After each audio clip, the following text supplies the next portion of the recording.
এক একটা ডালের মধ্যেই আপনার 1 কেজির মতো ফল, পাতার থেকে মনে হয় ফলন বেশি। আপনারা একটু পরে আসছেন বিদায়, এই গাছগুলাতে কিন্তু আমি দর্শক যারা আমার বাগানে আসছে আমি কিন্তু প্রত্যেককেই গাছ থেকে ফল খাওয়াচ্ছি ফ্রি অফ কস্টে। আসসালামু আলাইকুম সুপ্রিয় দর্শক, আশা করছি সবাই ভালো আছেন। এখন আমি আছি টাঙ্গাইলের একটি চায়না কমলা ফলের বাগানে।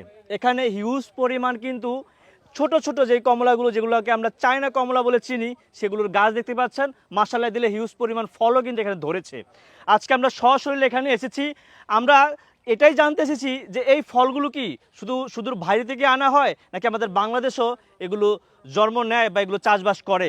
এখানে আমাদের এই যে বাগানটি চাষ করেছেন সেই ভাই আছেন, তার সাথে কথা বলবো যে তিনি কিভাবে এই চারাগুলো রপ্ত করলেন এবং তিনি এই বাংলাদেশের এই মাটিতে এই ফলগুলো সফলভাবে তিনি উৎপাদন করা শুরু করলেন। আসসালামু আলাইকুম। ওয়ালাইকুম আসসালাম রাহমাতুল্লাহ। আপনি কেমন আছেন? আলহামদুলিল্লাহ, আলহামদুলিল্লাহ ভালো আছেন? জি। আচ্ছা, প্রথমে জানতে চাই এই যে চায়না ফল, ছোট ফল, কমলা ফল হিসেবে আমরা চিনি, বড়টা ছোটটা, এইটা যে আপনি চাষবাস করবেন এটা কিভাবে মাথায় আসলো? আসলে আমি পড়াশোনার পাশাপাশি আমি তিতুমির থেকে মাস্টার্স করছি আপনার ম্যানেজমেন্টে। আচ্ছা তো পড়াশোনার মাঝামাঝি কিন্তু পাশাপাশি আমি কিন্তু ব্যবসা করি। আচ্ছা। তো ব্যবসার কাজে আমি অনেক দেশ আলহামদুলিল্লাহ আল্লাহ তাআলা আমাকে সফর করাইছে। তো করোনার আগেও আমি চায়নাতে গেছি, সিঙ্গাপুর গেছি, মালয়েশিয়া, ইন্দোনেশিয়া, অনেক দেশ আমি ঘুরছি আর কি। জি। তো ওইখানে এই ফল গাছগুলো কিন্তু আমি প্রচুর পরিমাণে দেখছি। তো আমি বিশেষ করে সিঙ্গাপুর এবং মালয়েশিয়াতে 12 মাসে আমগুলো আমি হিউজ পরিমাণে দেখছি। এরপর আমি চায়নাতে দেখলাম যে এই ফলগুলো আলহামদুলিল্লাহ এত পরিমাণে গাছে ধরে। তো তখন থেকে আমার মাথায় একটা টেন্ডেন্সি আসে যে এইরকম কিছু করা যায় কিনা, যেহেতু আমাদের নিজস্ব প্রচুর পরিমাণে প্রত্যেক সম্পত্তি জমি আছে। তো ওইখান থেকে ধারণা থেকে নিয়েই প্রথমেই দেখলাম ওই চারাগুলো আসলে রিয়াল মানে অতটুকু আসল সোর্স কোথায়, ভালো চারা কোথায় পাবো, ওইটার চিন্তা করতে করতে আসে। তার আগে আমি 100 পেয়ারা গাছ লাগাই আর কি, ছোটো একটা আর কি অল্প স্বল্প জায়গার ভিতরে। এরপর 2019 সালে আলহামদুলিল্লাহ আমি এই গাছগুলা রোপণ করি নাটোর থেকে চারা নিয়ে এসে। তো আমি কিন্তু তখনই প্ল্যান করি। আচ্ছা, একটা কথা একটু জি, ধরছি জি, আপনার। জি। আপনি প্রথমে যেটা বললেন এই গাছের চারাগুলো নাটোর থেকে নিয়ে আসেন, নাটোর তার থেকে মানে নিয়ে আসি। ইতিপূর্বে আমাদের দেশেও অন্য জেলাতে এটা রোপণ করা এটা রোপণ হয়েছিল। করা হয়েছিল। আচ্ছা। অর্থাৎ বরিশাল এবং ঝিনাইদাতে এক লোকের এরকম বাগান ছিল। তো আর কি আমি ওইখানেও ভিজিট করছি, বাট আমার কাছে অতটা হয় নাই চারার ব্যাপার আর কি। বাগান ভালো ছিল, কিন্তু আমি আর অন্য কিছু বলতে চাচ্ছি না, যাই হোক। হ্যাঁ, হ্যাঁ। হ্যাঁ, তো আমি অথেন্টিক সোর্স পাই নাটোরে। তো ওখান থেকে আমি এই চারাগুলো সংগ্রহ করার পরে আলহামদুলিল্লাহ আমি সাথী ফসল মিশ্র বাগান শুরু করে দেই। তো আমি এই বাগান থেকে আলহামদুলিল্লাহ 2022 সালে প্রথম ফল বাণিজ্যিকভাবে আর কি বিক্রি শুরু করি এখান থেকে 150 টাকা কেজি। যেই ফলটা 250-300 টাকা কেজি, ওই নেটের ভিতরে যেই ফলগুলো আমরা সবসময় এখন পর্যন্ত বাজারের ভিতরে ওটা মানে পরিমাণে কম থাকে, 900 গ্রাম এরকম টাইপের হয়। 840, 820 এরকম থাকে। হ্যাঁ। অর্থাৎ আমরা মনে করি এটা বিদেশ থেকে এইভাবে প্যাকেট হয়ে আসে, আসলে আদৌ জিনিসটা না। এটা আড়তদাররা বা এরাই কিন্তু এই আপনার ঝুড়ির থেকে নিয়ে এরা এইভাবে প্যাকেটগুলো করে আর কি, সাধারণত করে থাকে 880, তাতে করে তাদের লাভের মাত্রাটা আর কি ঠিক থাকে, এই জন্য করা। তো আমার মূল হচ্ছিল যে আমার দেশেও যদি এরকম ফল ফলে, তো আলহামদুলিল্লাহ যে আমাদের গাছ দেশেও এখন এই ফলগুলো হচ্ছে। আমি যদি আপনার সামনে এই যে গাছ থেকে যে ফলটা ছিললাম, জি, জি। এটা যদি দেখেন যে এটার স্বাদ বলেন, এটার রস বলেন, অনেকেই বলে যে এই ফলের রস থাকে না। কালারটা এটার কালার তো আপনি আলহামদুলিল্লাহ দেখতেই পাচ্ছেন। হ্যাঁ, হ্যাঁ। আমি যদি এখান দেখাই, আমি আমি কাছ থেকে দেখতে বলতেছি, জাস্ট আমি একটা কোয়া নিলাম ফলের, একটা কোয়া দেখেন, বলতে পারো যে আরেক জায়গা থেকে নিছি। দেখেন আপনি একটা ফলের মধ্যে দেখেন কি পরিমাণে রস, জাস্ট আমি একটা কোয়া দেখাইলাম এখানে, জাস্ট এই যে দেখেন। মাশাআল্লাহ। হ্যাঁ, বিসি এই কোয়ার মধ্যে নাই, কয়েকটার মধ্যে জাস্ট বিসি আছে। তাহলে পুরাটার মধ্যে কতটুকু আসতে পারে আশাই করতে পারেন। অবশ্যই। বিসমিল্লাহ, আমি যদি এটা খাই, আপনাকেও আমি খাওয়ার জন্য আচ্ছা, আহ্বান জানাচ্ছি। হ্যাঁ, হ্যাঁ। হ্যাঁ, বিসমিল্লাহ। এই যে এটা যথেষ্ট মিষ্টি, আর এটা ঘরে রাখার পরে অর্থাৎ হারভেস্ট করার পরে এই ফলের মিষ্টতাটা কিন্তু আরও বেড়ে যাবে। তখন পাতলা, অর্থাৎ এটার যে আবরণটা আছে এটা একটু পাতলা হয়ে যাবে। তো এটা যখন কিনা আমি দেখলাম 22 সালেই, যে আলহামদুলিল্লাহ এটা তো খেতে তো সেই দারুণ রসালো, সেই রকম আপনি কালার। তো এরপর আমি উদ্যোগ নিলাম যে আরও কিছু করা যায় কিনা, বাড়ানো যায় কিনা। তারপরে কিন্তু আমি আস্তে আস্তে অন্যান্য ফলের বাগান মিলে প্রায় আমার 6.5 একরের সব ধরনের ফল মিলে প্রায় 6,000-এর উপরে গাছ আছে আমার এখানে।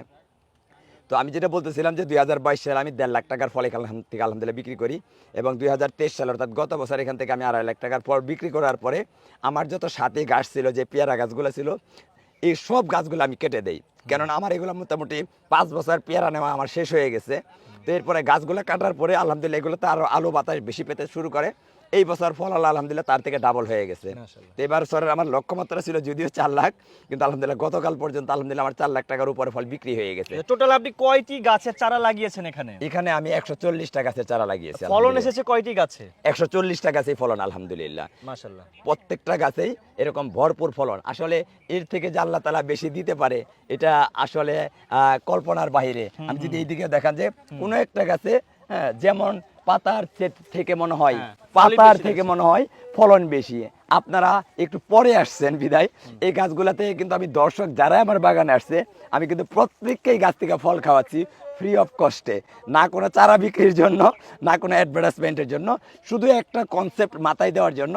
আমাদের দেশে এই বিদেশি ফল হচ্ছে, আপনারা নিজেরা চিন্তা ভাবনা করেন যে এই ফল গাছ যদি আমি আমার বাসায় একটা ফলের গাছ লাগাই, আমি আমার পারিবারিক পুষ্টি চাহিদাকে পূরণ করতে পারবো। বিদেশ থেকে প্রত্যেক বছর হাজার হাজার কোটি টাকা আমদানি করে আমাদের এই ফল বাংলাদেশে আর আনতে হবে না, আমরা ফরমালিন মুক্ত ফল খেতে পারবো। শুধু তাই না, আমি যদি এরকম একটা ছোটোখাটো ফলের বাগান করতে পারি, আমি যেরকম নিজে একজন সফল উদ্যোক্তা হতে পারবো, সেই সাথে আমার এখানে কাজ করে মানুষেরও কর্মসংস্থানের ব্যবস্থা হবে। এই বাগানটা যে শুধু আমি আমার একার পরিশ্রমে করেছি তা না, এখানে আমাদের কৃষি সম্প্রসারণ অধিদপ্তর ওনারা সবসময় আমাদেরকে সার্বক্ষণিক সহায়তা দিয়ে যাচ্ছে। আমার এই মানে বিশাল 6.5 একর বাগানের প্রায় 3 একর ওনারা মালটার বাগান আমাদেরকে প্রদর্শনী দিয়েছে, ওইখানেও যথেষ্ট ফল হচ্ছে। বাকি এটার প্রতি মানুষের ঝোঁক, এটার প্রতি মানুষের আকাঙ্ক্ষা, বাগানে যেই আসতেছে, আপনারা এখানে বাগানে প্রচুর পরিমাণে এই মুহূর্তে ভিজিটর আছে, তাদের কাছে সাক্ষাৎ খেয়ে নিলে আপনারা জানতে পারবেন যে এই ফলগুলো কতটুকু সুস্বাদু, কতটুকু মিষ্টি। এজন্য আমি শেষে সবাইকে আহ্বান জানাবো যে আপনারা ফলের বাগানটা ভিজিট করেন, এখানে আসেন, দেখেন, ফল খান, এরপর আপনি ডিসিশন নেবেন যে আপনার বাসায়, আপনার বাসার আঙ্গিনায়, বাসার ছাদে 1টা বা 2টা বা 5টা করে ফলের চারা যদি আপনি লাগান। আমার একটাই মিশন 2028 সালের পরে ইনশাল্লাহ, যে কেননা 2024 তো শেষ, 25 সালে গাছ লাগাবো, 28 সালে ফল বিক্রি করবো ইনশাল্লাহ। তখন আর আমাকে বাংলাদেশে বিদেশ থেকে ফল নিয়ে আসতে হবে না। আসলে আমাদের দেশে অধিকাংশ ফলগুলি বাইরের রাষ্ট্র থেকে আনা হয়, সেই ক্ষেত্রে আমাদের দেশে যে অর্থটা আছে সেটা বাইরের দেশে চলে যায়, আর সেটা ডলার আকারে যায়। বর্তমানে দেশের অবস্থা বুঝতেই পারতেছেন।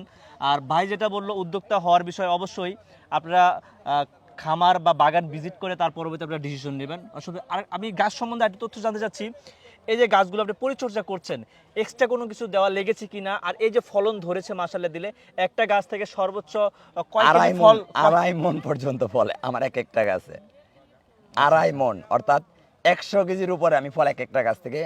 এমন গাছ আছে, অনেক গাছ, এই গাছে যে পরিমাণে ফল দেখেন, এটাতেও প্রায় 80 কেজির উপরে ফল হবে এই গাছটার উপরে। একটা ডালের মধ্যেই আপনার 1 কেজির মতো ফল।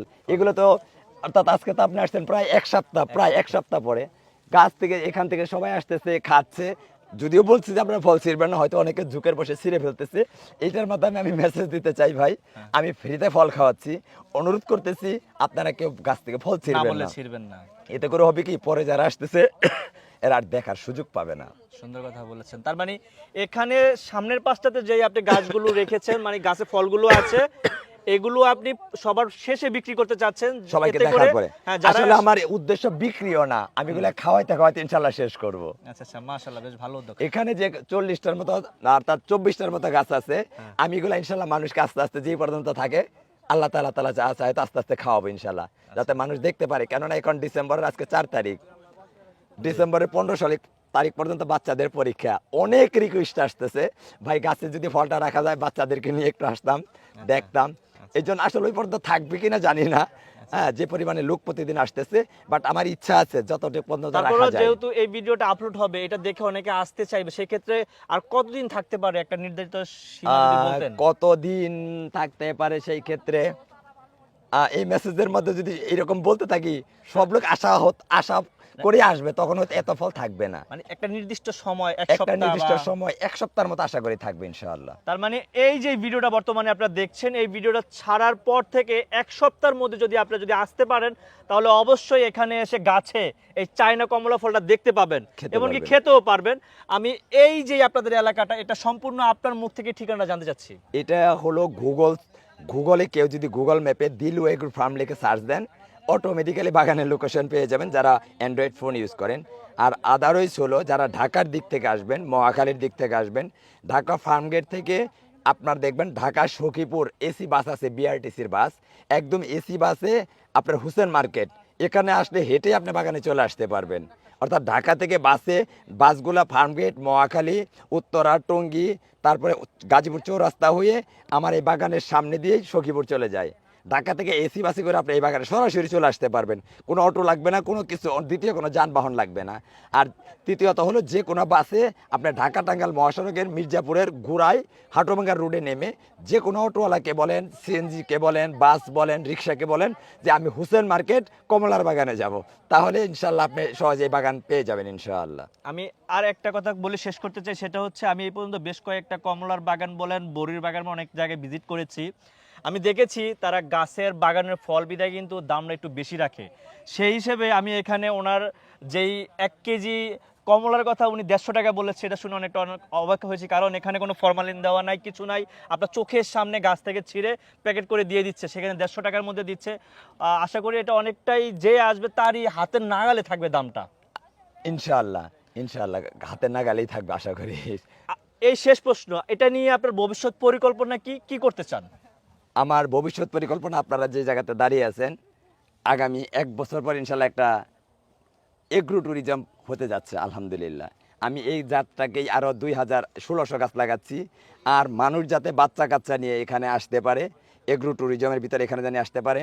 সেই সাথে আমি এটার মাধ্যমে ফার্স্ট টাইম আপনাকে রাতে এটা ফাইসালা করছি আর কি, আমি এখানে একটা সুইমিং পুল করবো যেখানে মেয়েদের জন্য আলাদা এবং ছেলেদের জন্য আলাদা ব্যবস্থা থাকবে। সেই সাথে এখানে একটা ছোটোখাটো আলহামদুলিল্লাহ ছোটো থেকে শুরু করা রেস্টুরেন্টের ব্যবস্থা ইনশাল্লাহ হচ্ছে, চা কফির ব্যবস্থা হবে। আর সেই সাথে পরবর্তী পদক্ষেপ হচ্ছে আমি এখানে আলহামদুলিল্লাহ একটা ছোটোখাটো কটেজ দিয়ে শুরু করতে চাচ্ছি, যেহেতু আমার এই জায়গাটা টোটাল হলে প্রায় আমাদের বাড়ির জায়গায় প্রায় 800% জায়গার উপরে। অর্থাৎ ভবিষ্যৎ পরিকল্পনা যদি বলেন সেটা হলো এগ্রো ট্যুরিজমকে আমি এখানে এটাকে ডেভেলপ করতে চাচ্ছি, যেটা বাংলাদেশে দ্বিতীয় কোথাও এখন পর্যন্ত হয়েছে কিনা আমি আর জানা নাই। অর্থাৎ মানুষ এখানে আসবে, তারা এখানে রাত্রি যাপন করতে পারবে, সেটা পরে। বাট এখন আসলে যেটা হবে যে আগামী বছরের মধ্যে ইনশাল্লাহ বাচ্চারা আসবে, সেখানে খেলাধুলা করবে, তাদের জন্য রাইড থাকবে, সেখানে সে খাবার দাবার খাবে, সেখানে সুইমিং পুলে বাচ্চারা গোসল করবে।